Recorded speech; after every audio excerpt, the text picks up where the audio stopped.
যে মহিলার কাছে এক বড়ি স্বর্ণ আছে, মহিলার সাথে 5,000 টাকা আছে, 10,000 টাকা আছে জমা কোরবানির দিন, এই স্বর্ণের দাম আর ওই টাকাটা, এই দুইটা মিলাইয়া কোরবানির দিন এই দুইটাই আছে, স্বর্ণও আছে কিছু, টাকাও আছে কিছু, এ বুড়ির অতিরিক্ত।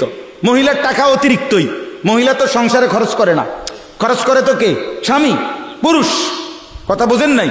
তো তার কাছে যে 5,000 10,000 টাকা আছে, স্বর্ণ আছে, এই দুইটা মিলাইয়া যদি 52.5 বড়ি রূপার দাম, মানে এই 84,000 টাকা দাম আসে, আল্লাহর কসম এই মহিলার উপরে কোরবানি ওয়াজিব। কই হেবড়ির কোরবানি দেয় কই? বলেন, ইনসাফের কথা বলেন না কেন? আমাদের সমাজে এই পরিমাণ চিন্তা করলে কি পরিমাণ মহিলার উপরে কোরবানি ওয়াজিব হয় না? কই দেয়নি? আলাফিদি নাই, বেডিরে কইছে শুধু রুডি বানাও, রুডি, তুমি হলে শুধু রুডি, বেডির দায়িত্ব শুধু রুডি বানাইবে, এবার দায়িত্ব হুদা গোস্ত খাইব। বুঝেন না? তো এই মহিলার আখিরাত নাই, মহিলা মরবে না, মহিলার কবরে প্রশ্ন হবে না, মহিলার হাসর নাই। তা আপনি যে মহিলাটি ঠকাইলেন, বেচারিকে যে বললেন না, তার কোরবানিটা যে আদায় হলো না। কথা বলেন, 20,000 টাকার জন্য তারে আখিরাত বঞ্চিত করে দিলেন, তার জান্নাতটা বন্ধ করে দিলেন। আস্তাগফিরুল্লাহ, এটা কি করলেন? এই জন্য বাবা, আপনাদের কাছে অনুরোধ, আপনাদের স্ত্রী, আপনাদের উপার্জনকারী ছেলে, অবিবাহিত হইল, ছেলে আজ 5 বছর ব্যবসা করে, চাকরি করে, কাম করে, বিদেশ হোক দেশে হোক, কিন্তু বিয়ে করে নাই অন, কিন্তু টাকা আছে। বোঝেন নাই কথা? টাকার মালিক, এই যে 84,000 90,000 1 লাখ 2 লাখ টাকার মালিক সে, তাহলে বিবাহিত না হলেও বালেগ হইলেই হয়েছে, 14 বছরের ঊর্ধ্বে হইলেই হয়েছে, 14 থেকে 15 বছরেই বালেগ হয়। এরপরেই অবিবাহিত হলেও সম্পদের অধিকারী মালিক হলে তার উপরেও কোরবানি ওয়াজিব।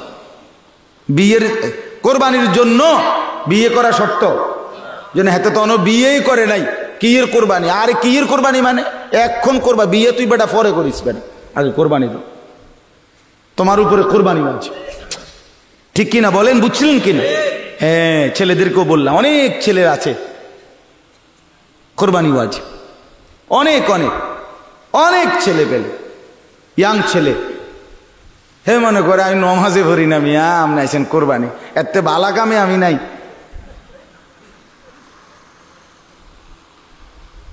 খামখেয়ালি, খামখেয়ালি করলে তো করলেনি, বাকি আমাদের বলা দায়িত্ব, আমরা বলে দিলাম। ঠিক কিনা বলেন না কেন?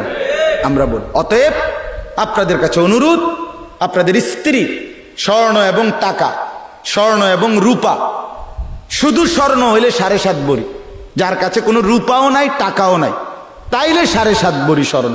আর যদি স্বর্ণের সাথে কিছু টাকা থাকে, রূপা থাকে কিছু, তাহলে দুইটা মিলাইয়া দাম হিসাব করতে হবে। বুঝছেন আমার কথাটা পরিষ্কার?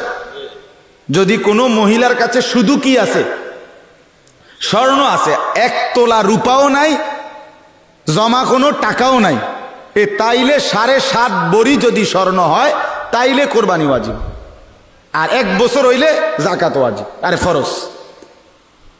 মহিলাদের উপরে অ্যাভেলেবেল জাকাত ফরজ হয় বর্তমান সমাজে। মহিলাদের কাছে এখন টাকা থাকে, আগে থাকতো না। এখন মহিলাদের স্বর্ণ আছে, টাকাও আছে, 10-20,000 50,000 টাকা বেডিতের কাছেও সবসময় থাকে। আগে এতটা, আগে চাচারা, বাপ দাদারা, বাপ চাচারা বেডিতের এত টেয়াটুয়া দিত না, 20-50 টাকা লইতো, গাম ছুটতো। হ্যাঁ হ্যাঁ, এটাই ছিল না, সিস্টেমে ছিল এটা। পরিবারের কর্তা পুরুষ, ওনার কাছেই টাকা পয়সা থাকতো।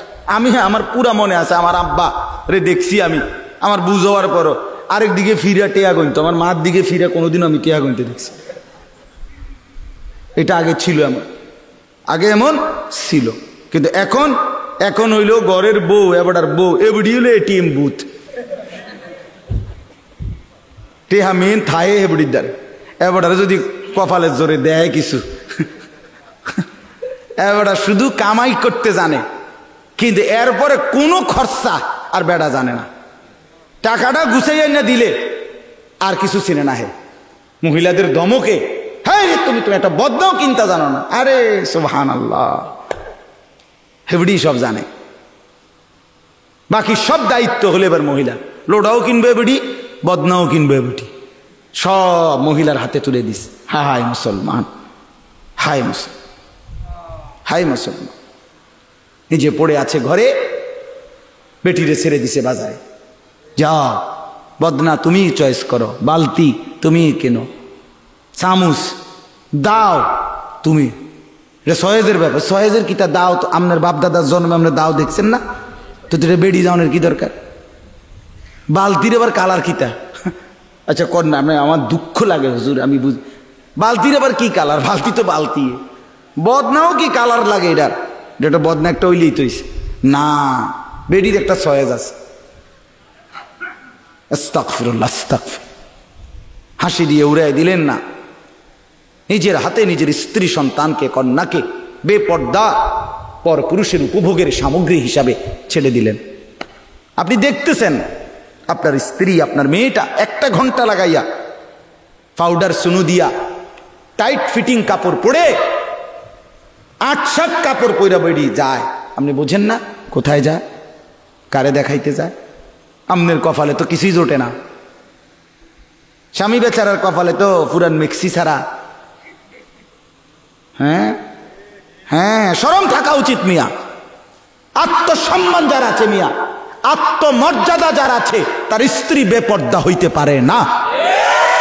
যেই পুরুষের গায়রত নাই, যেই পুরুষের পৌরুষের সমস্যা, যেই পুরুষের সাহস নাই, হিম্মত নাই, তার বেটি বেপর্দা, তার বউ বেপর্দা। বেটা আত্মসম্মান যার আছে, আত্মমর্যাদা আছে যার, তার স্ত্রী বেপর্দা হবে কেন?